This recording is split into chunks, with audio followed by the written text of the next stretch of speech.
Welcome to this week's current affairs discussion on science and technology and miscellaneous.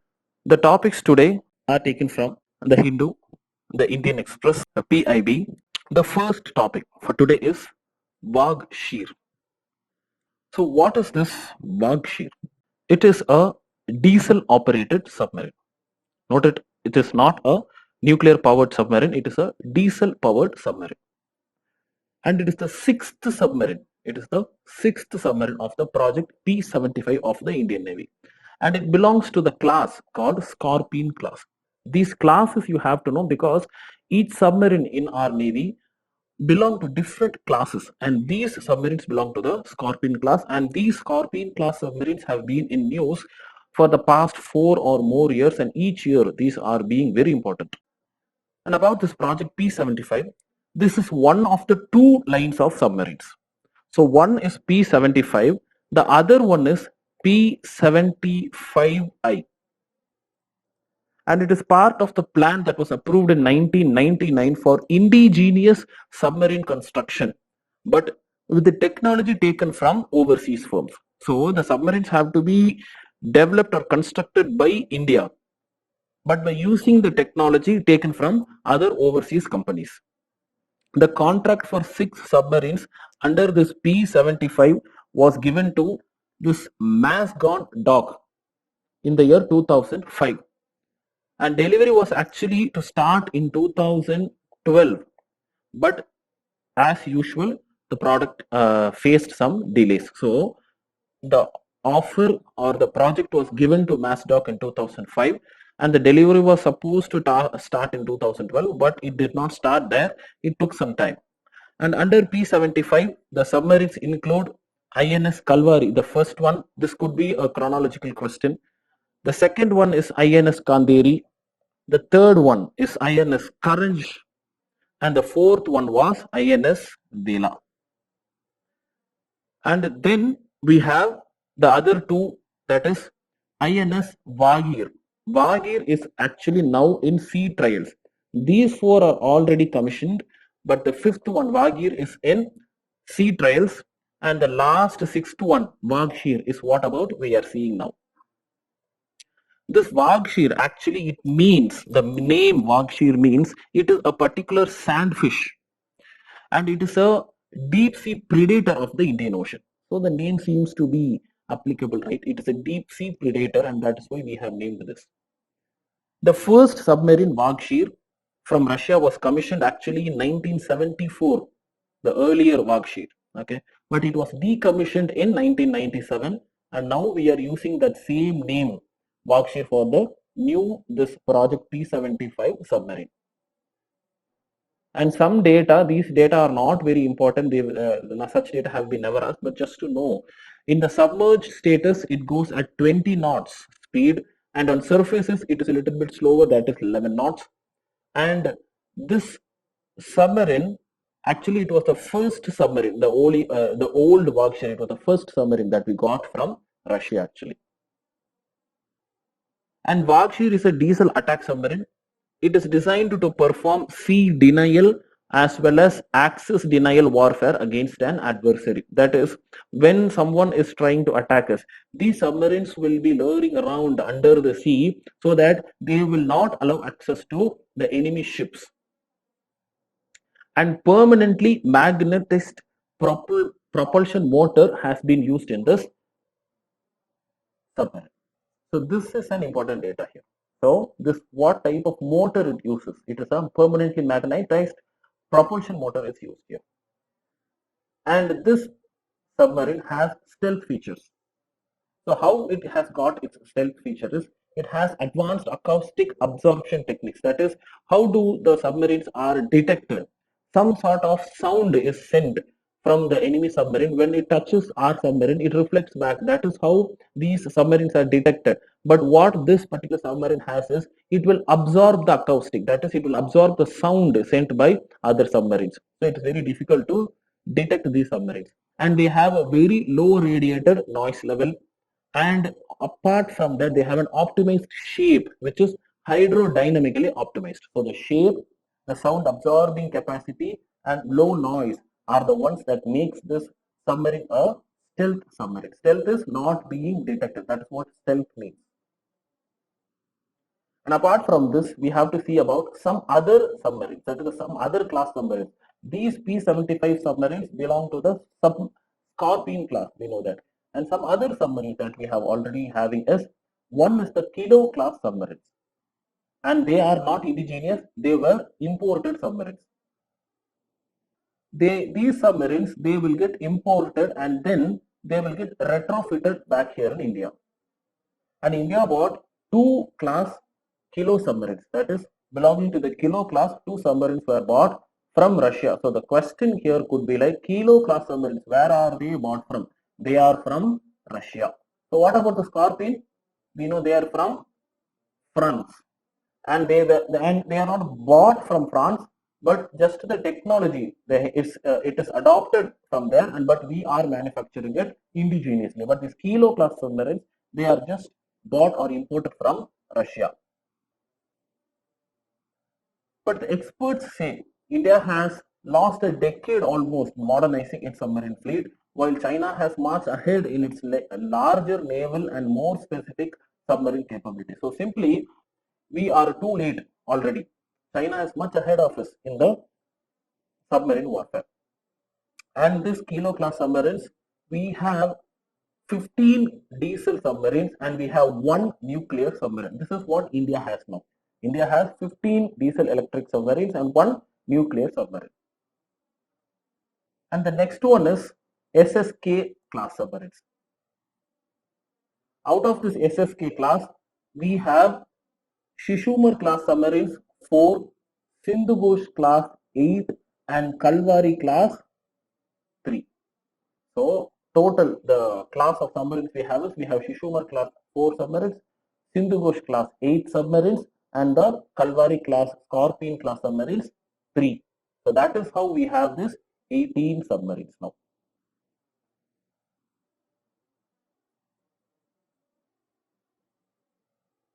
The next one is the SSBN type. The SSBN, that is INS Arihant. It is a nuclear powered ballistic missile submarine. It is built indigenously. The important one is Arihant is a nuclear powered submarine and it is an indigenously built submarine. This we have to know. And another SSBN type of submarine is INS Arihant, and it is an upgraded version of Arihant. It is likely to be commissioned within the next few months. So Arihant, it is an nuclearly powered submarine. It is already being commissioned. The INS Arihant, it is being manufactured. It is the next version of Arihant, and in few months it's going to be commissioned. And apart from this, we have this INS Kalvari, which is also called the Foxtrot class, which we have imported or we have bought from USSR, which is an old one actually. So this is all about the submarines. Please know everything about these submarines. These questions are expected ones. And something else in news is the Truth Social. Why this is in news? Because we know presently Elon Musk has bought Twitter. So Twitter is a social media platform. Similar to Twitter, there is something else called as Truth Social. So this is a social media platform started by the erstwhile president of USA, Donald Trump. So why did he start it? When he was banned from Twitter for certain reasons, he started his own social media platform and he called it Truth Social. In this Truth Social, he says people will have the right to say the truth, whatever it is. They will not be restricted for saying the truth. But the problem that Truth Social is facing nowadays is it is lacking to attract people to it. It has very less clients to it. But when asked whether Donald Trump is going to get back to Twitter after Elon Musk has bought it, Donald Trump has said, no, I'm not getting back to Twitter hereafter. I'm going to concentrate on developing this Truth Social, which he started. The next content is ARCT 154. So what's this? It is a mRNA vaccine. So the small m in mRNA stands for messenger. So it is a messenger RNA vaccine. And it is being developed by a California-based pharmaceutical company. Something special about it is a self-amplifying mRNA vaccine. It's a self-amplifying. We'll see what it means on self-amplifying. A mRNA vaccine. It uses a messenger RNA that encodes the spike protein of the coronavirus. So what it does is it will have something like a spike protein. It is not actually true. It will have something like a spike protein. So we can see this coronavirus has its spike protein. But what this vaccine will do is it will take this encoding and will create something like a spike protein. So when the immune system of the body sees this, it thinks this is a new type of virus which is coming in and it will start to respond. So it will start to respond, it will amplify and it will be ready. And in any case, if a new original coronavirus, a real coronavirus is coming in, the immune system of the body will be ready to tackle it. So that is how this vaccine has been produced. That is, this particular vaccine, it will imitate to look like a coronavirus. So you can see here, this mRNA, it will direct to produce spike protein. It will create its own synthetic spike protein. So the immune system will recognize this and be ready. And some types of mRNA vaccines include Pfizer, BioNTech, and the Moderna. These two vaccines are examples for mRNA types of vaccines. And this newly created one, this RT-154, is also a mRNA vaccine. And what about this self-amplifying mRNA vaccine? What is the meaning of self-amplifying? It is an improvement to the traditional RNA platform. It will encode 4 extra protein in addition to the vaccine antigen, and these enable amplification of the original strand of RNA. So they will have certain spike protein, and this will keep amplifying. They will keep copying each other. So the basic advantage of this is it requires a smaller dose. That's why if you give a small dose, once it gets inside the body, it will start to amplify, it will start to copy, so that the work will be the same, but you will need just a small dose of vaccine, so that the vaccine will be able to reach a high mass of people. So smaller doses enough for this. The next topic is portable solar rooftop system. So this is the first solar rooftop system, and it has been installed in Gandhinagar, Gujarat. So it is a 10 photovoltaic system, and it is designed to be highly cost effective and requires very little maintenance, and it can be simply installed by a single person. You can see the picture, it's like a simple table, that's all. See, what could be the advantage of this? See, most of the people in India, they live in a rented house. So you go buy, like you spend thousands of rupees, if not lakhs of rupees, you buy solar panels, install it in a house. So when you're going to shift the house, it's too difficult to take it back and install it in another house. But think if it's going to be portable like this, simply like a table, you can fold it and keep it somewhere. When you want it, you can just unfold it, keep it under the sun, use it for yourself. So it's going to be a huge revolution if this is going to be a success. So the question is where it is being installed. For the first time, it's been installed in India, and that too in Gujarat. And the next topic is about INSACOG, which was also in news the last 2 years also. So what is this INSACOG? It is an Indian SARS-CoV-2 consortium on genomics. So it's simply a group of people, a group of laboratories joined together. They will be taking all the information about various viruses and various strands of viruses, and that will be informed, and a database will be created, so that any information which is gathered new, it could be used so that a new vaccine could be created, or information can be passed so that the pandemic could be delayed, and so on. And this is created jointly by the Union Ministry of Health and Family Welfare and the Department of Biotechnology and the Council for Scientific and Industrial Research and the Indian Council of Medical Research. So this could be a potential question. So who are the founders of this INSACOG? So it's a Ministry of Health, Department of Biotechnology, Council for Scientific and Industrial Research, and Indian Council of Medical Research. DBT, CSIR and ICMR along with the Ministry of Health. This is a consortium of 28 national laboratories. So how many laboratories it is? 28 national laboratories to monitor the genomic variations of this SARS-CoV-2. Simply, it is always monitoring the variations happening in the COVID-2 virus. It carries out wholesome genome sequencing of this COVID-2 virus across the nation. It will aid in understanding the spread and evolution of the virus. This INSACOG, it aims to focus on sequencing of clinical samples also to understand the disease dynamics and severity. So they keep monitoring this COVID virus so that new vaccines could be created. We are always ready with the information. Any change is happening in the DNA sequence or the RNA sequence of this virus, we are aware of that. The next topic is about meteor showers. The lyrid meteor showers in the Indian skies were found or which were seen on April 22nd, and it will continuously pass through until April 29th. And it will be like 10 to 15 meteors every hour. So many meteors are coming across the Indian skies. And why? And what is this lyrid? This lyrid, it is a debris of a comet which is called as Thatcher. The name of the comet is Thatcher. This Thatcher is currently traveling at a distance of 1.6 billion kilometers from the Earth,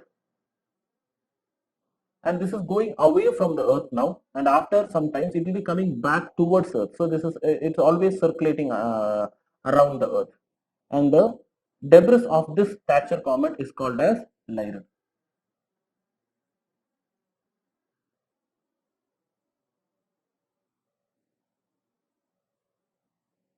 So every 33 years, a Leonard shower, it will turn into a meteor storm. So the question here is meteor shower versus meteor storm. What is the difference?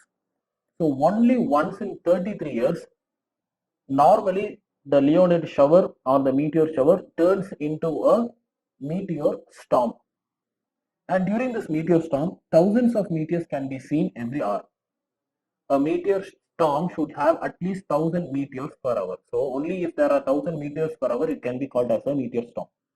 And currently it is traveling away from the sun. The comet Thatcher will begin its trajectory towards the sun in another 45 years. So these details you have to know. So what is simply this lyrid meteor? It is the parts or debris of the comet called the Thatcher. It is moving away from the sun now. Later it will be taking back turn and it will be traveling towards the sun. It's almost 1.6 billion kilometers from the Earth as well. The difference between shower and a storm is that shower, few number of debris will be falling across the skies, and only once in 33 years we'll have something called as a meteor storm. So what is a meteor storm? If more than 1000 meteors per hour are moving across the skies, it will be called as a meteor storm. And some basic definitions. So what is an asteroid? It is a small inactive rocky body between the Mars and Jupiter. These questions have been asked. So it's between the Mars and the Jupiter. And what about a comet? It is a little bit compared to an asteroid, it is relatively small. And at times these objects are ices and they can vaporize in the sunlight, forming an atmosphere sort of thing. It is called as coma. So what is coma? An atmosphere sort of thing created by the comet is called as a coma. And it will contain dust and gas, and sometimes it will have a tail of dust, and that's why we call it as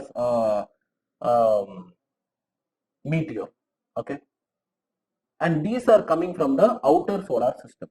So the difference is comet is found between the Mars and the Jupiter, and this comet is found between the outer solar system where this Oort cloud is present. And what is a meteoroid? Small particle from a comet or asteroid which is orbiting a sun is called as a meteoroid. So we have to know that it could be a part of an asteroid or it could be a part of a comet also. It can be a part of anything.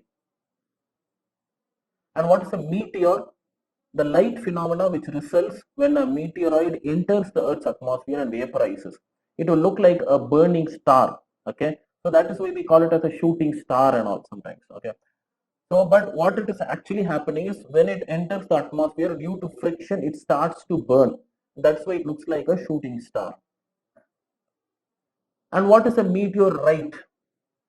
So this is directly in the NCERT as well. Questions have been already asked in UPSC earlier. So try to know these things.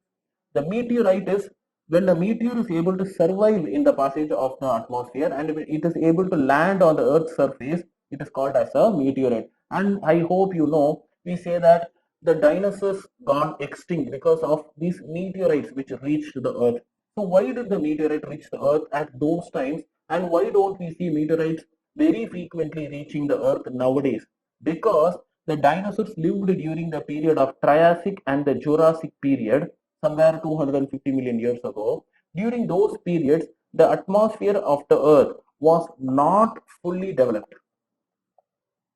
The atmosphere was not fully developed. It was just that was the period when the Earth's atmosphere was developing. So that is why when a meteoroid gets into the Earth's atmosphere, it keeps traveling as a meteor, but it will also reach the Earth as a meteorite. But nowadays, since the atmosphere is thick and developed, most of the meteorites, when they reach the atmosphere, when we call them as meteors, they just get burnt and turned into ash, and very, very rarely some small pieces come and reach the Earth. That's all. Huge pieces are not able to reach the Earth because the atmosphere burns it on the way. Here you can see it when it is outside in the space, it is called meteoroid. When it passes through our atmosphere, it is called a meteor. When it reaches the Earth, it will be called as a meteorite. So these words you have to remember. Please try to memorize these words. And that's it for today from Science and Tech. Jai Hind. We'll be meeting in the next class. If you found the class useful, please share it with your friends as well. Let us learn and grow together. Thank you.